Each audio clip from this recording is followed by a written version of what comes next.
आइए दोस्तों, अब हम आपको एक डैशबोर्ड बनाना सिखाते हैं। और इन फ्यूचर अगर आपको इस डैशबोर्ड सीट्स की ज़रूरत पड़ेगी तो वो भी मैं प्रोवाइड कर दूंगा।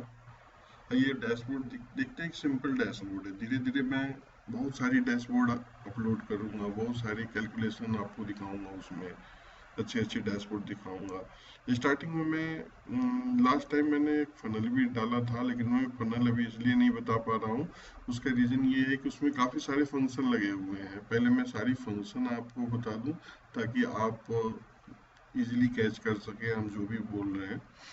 तो अभी सिंपल सा एक हमारा डैशबोर्ड है कि जैसे हमारे पास कोई भी कंपनी हो या कहीं भी हम वर्क करते हो, तो वहाँ पे इंक्वायरियाँ आती हैं, कितनी इंक्वायरियाँ आई, कितने पे वर्क हुए, कितने कैंसिल हो गई, कितने हमारे पोटेंशियल निकले, कितने डेड हो गए, कौन सी इंक्वायरी कितने दिन की है, 2 दिन पुरानी इंक्वायरी कितनी है, 5 दिन पुरानी इंक्वायरी कितनी है। ये सारी चीज़ कैसे हम फाइंड करें, इसके लिए मैंने क्या किया है कि एक डैशबोर्ड क्रिएट कर दिया है। वहाँ से हम सारा चेक कर सकते हैं। पहले मैं डैशबोर्ड आपको दिखाता हूँ। ये सिंपल सा डैशबोर्ड है, इसमें कोई कैलकुलेशन नहीं है। ये सिर्फ ये दिखाता है कि हमारे पास टोटल इंक्वायरी कितनी आई। टोटल इंक्वायरी आप देख रहे हैं 71 है, इंक्वायरी कन्वर्ट टू 59 है, कैंसिल इंक्वायरी हमारी 3 है, ओपन इंक्वायरी उसको बोलते हैं जो अभी जिस पे कोटेशन गया ही नहीं, यानी इंक्वायरी आई लेकिन उस पर हमारा वर्क नहीं हुआ अभी तक। ठीक है, उसके बाद ये नीचे आप देखेंगे not send quotation within a 2 day. Inquiry मेरे पास आई लेकिन 2 दिन के अंदर, जैसे मान लीजिए कल इंक्वायरी आई या आज इंक्वायरी आई या परसों इंक्वायरी आई, तो वो यहाँ शो करेगा कितनी क्वांटिटी है। 5 दिन के अंदर की जो इंक्वायरी आई वो यहाँ शो करेगा। 7 दिन के अंदर की जितनी इंक्वायरी आएंगे वो यहाँ शो करेगा, और 7 दिन से ऊपर की जो पुरानी इंक्वायरी जिस पे कोटेशन नहीं गए हैं वो हमारी यहाँ शो करेगा। एक्चुअली ये पुराना डेटा है मेरे पास से पड़ा हुआ, इसलिए यहाँ नहीं शो कर रहा है। मैंने क्या किया हुआ है कि सबको लिंक कर दिया हुआ। अगर आप टोटल इंक्वायरी यहाँ पे क्लिक करेंगे तो जितनी भी इंक्वायरियाँ हैं वो सारी यहाँ पे आपको यहाँ दिख जाएंगी। ठीक है, अब नेक्स्ट में देखते हैं, अगर मैं इंक्वायरी कन्वर्ट टू कोटेशन में गया हूँ, कितने पे 59 पे कोटेशन कन्वर्ट हुए हैं, तो यहाँ पे हम क्लिक करते हैं तो ये हमारी इतने पे कोटेशन गई हुई है। ठीक है, फिर मैं रिटर्न टू डैशबोर्ड आ जाता हूँ, या मैं यहाँ पे क्लिक कर देता हूँ। ठीक है, एक मिनट,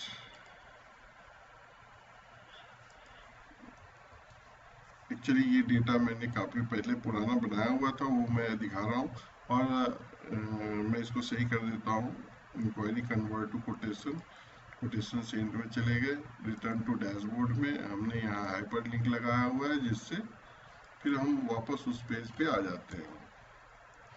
अब हम यहाँ से करेंगे तो यहाँ से हम डैशबोर्ड पे आ गए। उसी तरीके से ओपन इंक्वायरी में इसको हम क्लिक करते हैं तो ये ओपन इंक्वायरी के पास लेके जाता है। आप देखेंगे कि इस पर एक कोटेशन नहीं बनी हुई है, सारे डिस्प्यूट में चल रहे हैं। ठीक है, तो आप देखेंगे कि यहाँ पे बहुत सारी एंट्री है, लेकिन यहाँ 9 ही है टोटल इंक्वायरी। ये कैसे हो गया? उसका रीज़न ये है कि अब आप देखेंगे ना, यहाँ 598 इंक्वायरी में बहुत सारे आइटम हैं। तो अगर मान लीजिए कि 598 की अगर 100 एंट्री भी है ना, तो उसको एक ही काउंट करता है इंक्वायरी में, क्योंकि इंक्वायरी तो एक ही है। उसमें हम आइटम भले ही डिफरेंट टाइप के क्वेरी कर दें। ठीक है, अब आप मैं लेके चलता हूँ,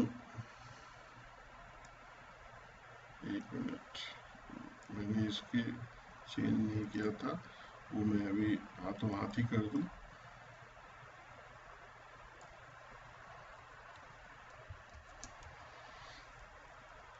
अब मैं डैशबोर्ड पे आता हूँ। ये हमारी डैशबोर्ड है, एक सिंपल सा ये चार्ट है 71, 59, 3 का। फनल भी इस टाइप का मैंने बनाया हुआ है। फनल में भी आप देख सकते हैं टोटल वन इंक्वायरी कितने हैं, कन्वर्ट कितने हुए और ओपन इंक्वायरी कितने हैं। इसी तरीके से एक चार्ट और भी बने हुए हैं। अब मैं आपको बताता हूँ कि ये हमने बनाया कैसे। एक सिंपल ओवरव्यू दे रहा हूँ, बाकी मैं सीट शेयर भी करूँगा और आप इसको आराम से जब भी फ्री हो तो इसको पूरा थोड़ो कौन से फंक्शन कैसे लगा हुआ वो चेक करें। बाकी अगर किसी भी तरह की अगर सपोर्ट की ज़रूरत हो तो मुझे मैसेज करें, मैं ज़रूर आपको सपोर्ट करूँगा। ये फ्री ऑफ कॉस्ट है, मैं कोई भी चार्जेस नहीं करता। बस मैं ये चाहता हूँ कि हमारे भाई जो एक्सेल सीखना चाहते हैं, एमआईएस की जॉब करना चाहते हैं पर वो जॉब नहीं कर पा रहे हैं, तो प्लीज़ हमारे साथ जुड़े। मैं आपको इतनी नॉलेज दूंगा ताकि आप एक एमआईएस एग्जीक्यूटिव पे के पोस्ट पे आराम से जॉब कर सकते हैं और 25 से 30 हज़ार की जॉब आराम से पा सकते हैं। आइए मैं आपको दिखाता हूँ कि मैंने इसको कैसे किया। सबसे पहले हम क्या करते हैं कि डेटा लाते हैं। अब जैसे मेरे पास कोई इंक्वायरी आती है तो हम क्या करते हैं कि या तो पंच करेंगे मैनुअली, या ऐसा भी करते हैं कि हम गूगल फॉर्म के थ्रू पंच कर देते हैं। तो आप गूगल फॉर्म भी बना सकते हैं। मैं गूगल फॉर्म क्रिएशन का भी वीडियो डालूंगा और लास्ट में एक छोटा सा मैंने वीडियो डाला था, लेकिन पूरी डिटेल्स में गूगल फॉर्म कैसे एंट्री करते हैं, कैसे क्रिएट करते हैं, वो एक स्पेशल में डालूंगा। तो हम क्या करते हैं कि गूगल फॉर्म से एंट्री करते हैं। जैसे मान लीजिए कि गूगल फॉर्म से हमने एंट्री करी, ये हमारे फॉर्म रिस्पॉन्स है, ये गूगल फॉर्म की एंट्री के फॉर्म रिस्पॉन्स है। इसमें हम कुछ ऐसे भी फंक्शन है जैसे कि हमारे यहाँ पे एक फॉर्म्यूल है, ये ऐप यूज करते हैं हम। तो इससे क्या होता है कि जब भी हम एंट्री करते हैं तो हम चाहे जिसको भी मेल करना चाहते हो या थैंक यू मेल क्लाइंट को भी करना चाहते हैं तो ऑटोमेटिक क्लाइंट मेल को भी ऑटोमेटिक मेल चली जाएगी, या अपने डिपार्टमेंट के सीनियर को भी मेल करना चाहते हो ऑटोमेटिक वो सारी चीज़ शेड्यूल भी कर सकते हैं, इमीडिएट भी कर सकते हैं। वो ऑटोमेटिक मेल कॉन्फ़िगरेशन का भी ऑप्शन है इसमें। तो जैसे मान लीजिए कि हमने एक गूगल शीट पे एंट्री करी तो हमारे पास ये डेटा है, ठीक है, ये डेटा आया। अब इस डेटा में क्या है कि हमारे सारे इंफॉर्मेशन है,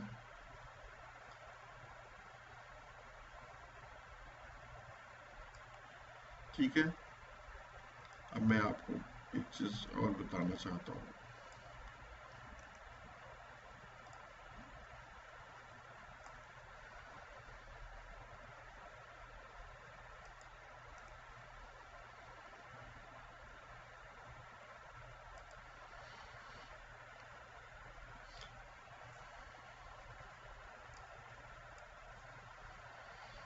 अब जैसे मैंने इसमें एंट्री कर दी, एंट्री करने के बाद क्या हुआ कि हमने इसकी एक कैलकुलेशन हमने बना ली। क्योंकि हम जितने भी यहाँ पे रिपोर्ट्स जनरेट करते हैं, अब ये रिसीव डेटा है, ये हमारी एक्चुअल डेटा है। एक्चुअल डेटा को हम इसलिए नहीं छेड़ते कि अगर मान लीजिए कुछ चेंजिंग करनी होगी तो मैं यहाँ चेंज कर दूंगा बैकएंड में। हमारा मेन डेटा ये हो गया जो हमने गूगल फॉर्म से यहाँ एंट्री करी, और ये हमारी रिसीव डेटा हो गई टोटल। अब रिसीव डेटा में हम अपना देख सकते हैं, जो मर्जी हम कर सकते हैं। जैसे मान लीजिए कि यहाँ पे है, ये चूंकि फॉर्म एडिट लिंक यहाँ फॉर्म से मैंने अभी लिंक किया नहीं किया हुआ इसलिए यहाँ एरर आ रहा है। एक मैं आपको फ्रेश बना के, अगर आपको रिक्वायरमेंट है तो मैं आपको फ्रेश बना के भी दे दूंगा। फिलहाल मैं आपको एक सिखाने के हिसाब से मैं बता रहा हूँ। जैसे मान लीजिए कि मैंने यहाँ पे वो वहाँ से लिंक कर दिया। ये इंपोर्ट रेंज भी मैं बताऊंगा नेक्स्ट वीडियो में। तो एक्चुअली क्या है कि ये डेटा मैंने यहाँ से उठा के यहाँ लिया। अब जैसे यहाँ पे A2 से AI, अगर मैं इंपोर्ट रेंज नहीं भी लगाता हूँ, यहाँ पे सिर्फ इंडेक्स लगा देता हूँ, तो भी वो हम डेटा को वहाँ से ले आ सकते हैं। जैसे मान लीजिए कि मैंने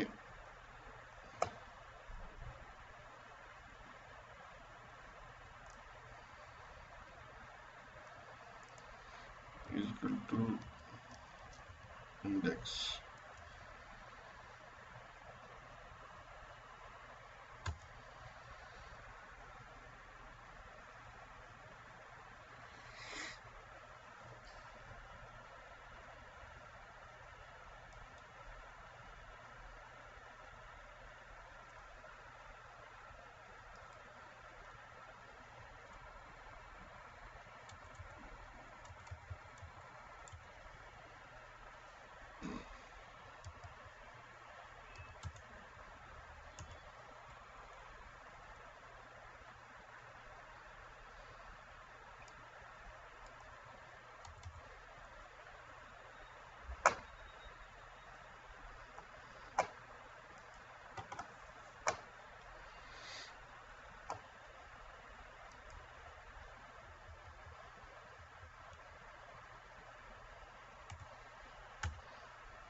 ठीक है।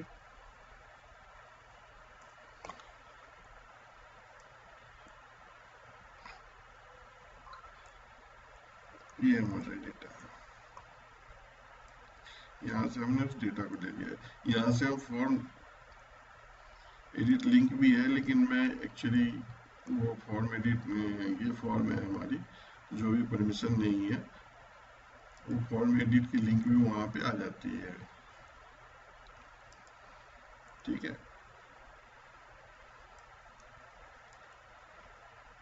और यहाँ पे जो हमने डॉक्यूमेंट्स अटैच किए हुए हैं वो डॉक्यूमेंट्स आती है। मैंने अभी इसको डिसेबल कर रखा है, इसको हटाया हुआ है, क्योंकि इसमें कुछ ऐसे डॉक्यूमेंट्स हैं जो दिखाने नहीं चाहिए। तो मैं अब जैसे यहाँ पे सारी इंफॉर्मेशन आ गई। यहाँ हमने फॉर्म से एंट्री की और यहाँ पे सारी इंफॉर्मेशन हमने ले आई। अब यहाँ से इस डेटा से मैं रिपोर्ट जनरेट करता हूँ। अब यहाँ पे आप देखेंगे टोटल 71 है, 71 एंट्री है इसमें। यही टोटल इंक्वायरी हमारी 71 है। अब मैं यहाँ से जनरेट करता हूँ डिस्प्यूट इंक्वायरी। अब जैसे डिस्प्यूट इंक्वायरी में हमने एक फंक्शन लगाई हुई है क्वेरी की। अब आप देखेंगे इसमें क्वेरी की फंक्शन लगी हुई है। क्वेरी की फंक्शन में हमने यहाँ से जितने भी डिस्प्यूट है उसको मैंने यहाँ से पिक किया हुआ है। ये वैल डेटा से है। ये वैल डेटा जो है हमारी कैलकुलेशन है, हमने बैकएंड में कैलकुलेशन कर रखी है। बैकएंड में कैलकुलेशन कैसे कर रखी है वो मैं आपको बताता हूँ। ये डेटा हमारा रिसीव डेटा से ही आ रहा है, जो हमारी रिसीव मेन डेटा है वहाँ से आ रहा है। और मेन डेटा से हम सिर्फ यहाँ पे कैलकुलेशन में क्या करते हैं, यहाँ फॉर्मूला लगाया हुआ है हमने स्टेटस में।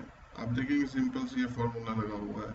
अब आप इसको सीट को जब देखेंगे, चेक करेंगे तो सारी चीज़ आपको समझ में आ जाएगी। और फॉर्म की लिंक वहाँ पे कैसे आएगी वो भी मैं भी डाल दूंगा जब मैं इसको पोस्ट करूँगा। और आप यहाँ देखिए यूनिक का मैंने फंक्शन लगाया हुआ है। वो जब आप पूरा देखेंगे एक दूसरे को कैसे मैंने लिंक किया हुआ है, कैलकुलेशन कैसे, तो वो आप समझ सकते हैं और आप खुद एक अपना डैशबोर्ड क्रिएट कर सकते हैं। जैसे यहाँ पे हमने बैकएंड में कुछ फंक्शन लगाए हुए हैं ताकि हमारी सारी डैशबोर्ड आराम से स्मूथली रन करे। ठीक है, इसको अभी मैं हाइड कर देता हूँ।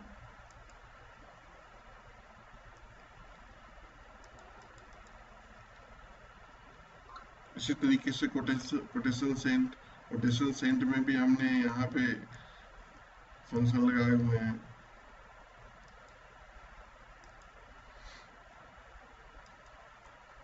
सॉरी, ठीक है सर, हर जगह हमने जो भी है सब पे फंक्शन लगी हुई है हमारी। रिसीव कोटेशन, ये हमारी, ये जो रिसीव कोटेशन है हमारी, एक इंक्वायरी है और एक हमारी जो कोटेशन हम लोग बनाते हैं तो उसकी भी एंट्री हम लोग मेंटेन करते हैं। तो उस कोटेशन में किस इंक्वायरी पे कोटेशन गई है वो मुझे कैसे पता चलेगा? तो उसके लिए हम क्या करते हैं ना कि जो हमारे कोटेशन की एंट्री है, जिसके कोटेशन की फॉर्म होगी, कोटेशन के भी शीट्स होंगे, तो वहां से हम उसका डेटा ले आते हैं और वहां पे हम इंक्वायरी नंबर से और यहाँ पे इंक्वायरी नंबर से अटैच करके उसके आगे हम कोटेशन गई है या नहीं गई है वो फाइंड कर लेते हैं। जैसे आप देखेंगे यहाँ पे मैंने रिसीव डेटा पे, अब आप देखो कि यहाँ पे ये तो हमारी इंक्वायरी है, इंक्वायरी एंट्री तो यहीं तक होती है, लेकिन ये कोटेशन का पार्ट है। आप देखेंगे यहाँ पे कोटेशन, यहाँ कोटेशन आ गई, यहाँ पे देखिए कोटेशन नंबर, ये सारे फंक्शन लगे हुए हैं, यानी कि वहां से हमने वो कोटेशन को इंपोर्ट कर रखा। तभी तो मुझे पता चलता है कि किस इंक्वायरी के अगेंस्ट हमारी कोटेशन बनी। कोटेशन का डेटा मैं वहां से पिक करके लेता हूँ, उसके बाद यहाँ पे उसको फाइंड करता हूँ किसके किस इंक्वायरी के अगेंस्ट में कोटेशन बनी हुई है। तभी तो कोटेशन पता चलेगा कि कैसे बना, कितने बना, किस किसके अगेंस्ट नहीं बना, कैसे ट्रैक होगा। तो हम ऐसे ट्रैक करते हैं इसको। तो इसी तरीके से अब जैसे कोटेशन सेंट हो गई, डिस्प्यूट इंक्वायरी हो गई, उसके बाद कैंसिल इंक्वायरी हो गई, ये सारे हमारे यहाँ पे फंक्शन लगे हुए हैं। सारे फंक्शन मैं एक एक करके बताऊंगा। अभी मैं सिंपल सा एक डैशबोर्ड दिखा रहा हूँ आपको, और इसी तरीके से काफ़ी बड़े बड़े डैशबोर्ड बने हुए हैं, काफ़ी कैलकुलेशन है। ये सिंपल है इसलिए मैं ये सिंपल वाली आपको दिखाता हूँ। चलिए, ओके, थैंक यू।